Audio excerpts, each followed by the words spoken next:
Hello friends, আমি দীপঙ্কর। আমি school of data research chief instructor.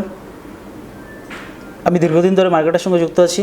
আমি প্রচুর স্টুডেন্টকে ইকুইটি অ্যান্ড ডেরিভেটিভস মার্কেট সম্পর্কে শিখিয়েছি। আমি আমার কিছু অনুভূতি কথা আজকে শেয়ার করতে চলেছি এই ভিডিওর মাধ্যমে। যারা বিশেষ করে নতুন মার্কেটে আসছেন, তো নতুন ট্রেডাররা যখন মার্কেটে আসছেন তখন কী প্রবলেম ফেস করে, সেই গুরুত্বপূর্ণ বিষয়গুলি আজকে ভিডিওতে তুলে ধরতে চলেছি। ফার্স্ট হলো রিসার্চ ও প্ল্যানিংয়ের অভাব। দেখুন, কোনো একটা শেয়ার দাম বাড়ছে, আপনি হঠাৎ করে এন্ট্রি নিয়ে নিলেন, বা কোনো শেয়ার দাম কমছে, আজকে 100 টাকা থেকে হয়তো আপনি 80 টাকাতে পেলেন, 90 টাকাতে পেলেন, এন্ট্রি নিয়ে নিলেন। এরকম নয়। আপনি যে স্টকটাতে এন্ট্রি নিচ্ছেন, যে শেয়ারটাতে আপনি এন্ট্রি নেবেন, তার আগে আপনার প্রপার প্ল্যানিং দরকার, ফুললি রিসার্চ দরকার, যে আপনি এই সাপোর্ট লেভেলে আসলে বাই করবেন, বা যদি কোনো ব্রেকআউট লেভেল থাকে তো এটা আগে থেকে আপনার কাছে প্ল্যানিং থাকবে, দেন আপনি এন্ট্রি নেবেন, তার আগে নয়, যেটা কমন মিস্টেক। মনে করুন কি লাস্ট গোল্ডিয়াম একটা শেয়ার 170 থেকে প্রাইসটা মুভমেন্ট শুরু হয়েছে, এখন 380-র কাছাকাছি আছে।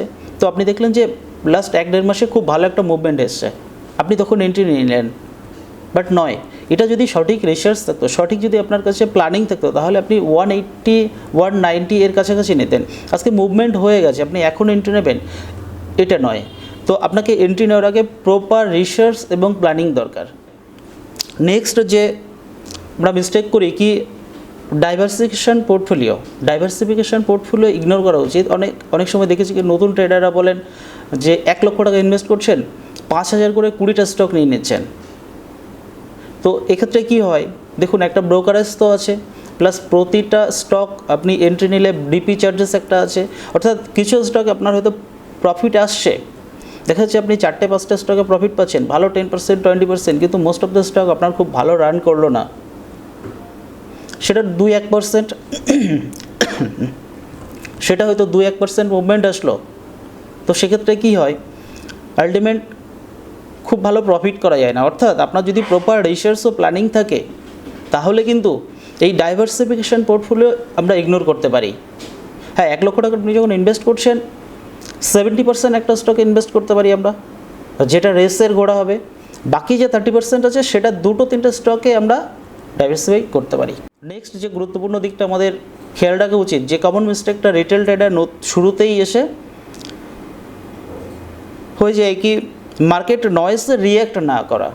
দেখুন, অনেক সময় আপনি আপনার রিসার্চ, আপনি আপনার সেট আপ দিয়ে স্টক এন্ট্রি তো নিলেন, নেওয়ার পরে বেশ কিছুটা মার্কেটে ডাউন আসলো, আপনি যখন এন্ট্রি নিয়েছেন তার একটা নির্দিষ্ট স্টপ লস থাকবে, সেই স্টপ লস মেনটেন করুন। হঠাৎ করে এন্ট্রি নেওয়ার পর একটু মার্কেট নিচে আসলো, আপনি সেখানে ভয় পেয়ে মার্কেট এক্সিট করবেন বা কোনো নিউজ দেখা শুরু করবেন, নয়। আপনি যখন কোনো সেট আপ বা আপনি রিসার্চে পজিশনস ক্রিয়েট করলেন, এরপর দুটো জিনিস আমরা খেয়াল রাখবো, এক হচ্ছে স্টপ লস, সেকেন্ড হচ্ছে টার্গেট। সেই সময় কোনো মার্কেট নয়েজের দিকে গুরুত্ব না দেওয়া। নেক্সট যে মিস্টেকটা একজন বিগিনার ট্রেডার হিসেবে করে, কোনো লোন নিয়ে এন্ট্রি নয়, কোনো লোন নিয়ে পজিশনস ক্রিয়েট নয়, কোনো ধারের টাকা দিয়ে ট্রেড নেওয়াটা উচিত নয়। আপনি আপনার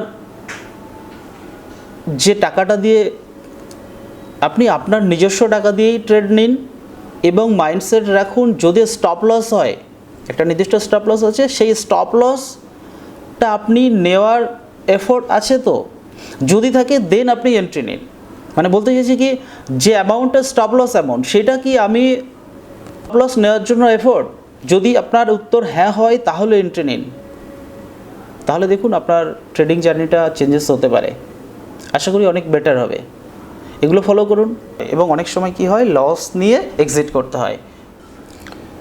নেক্সট যে গুরুত্বপূর্ণ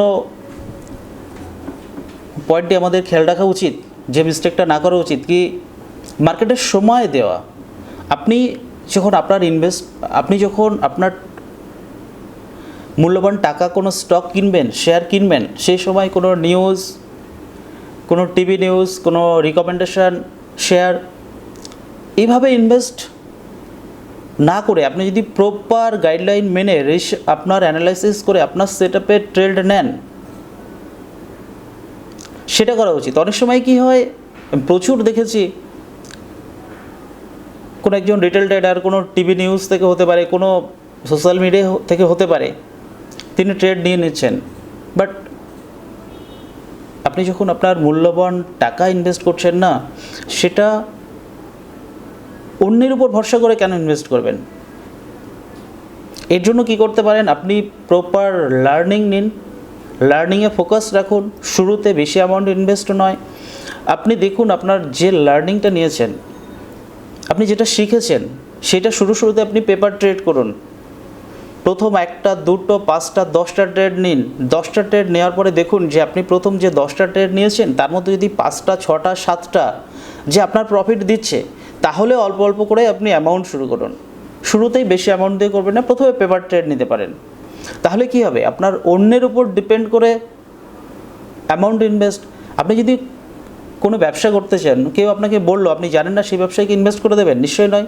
তাহলে কেন এখানে অন্যের উপর ডিপেন্ড করে ইনভেস্ট করবেন? তাই আপনি প্রপার লার্নিং নিন, লার্নিংয়ে ফোকাস রাখুন, দেন আপনি এন্ট্রি নিন।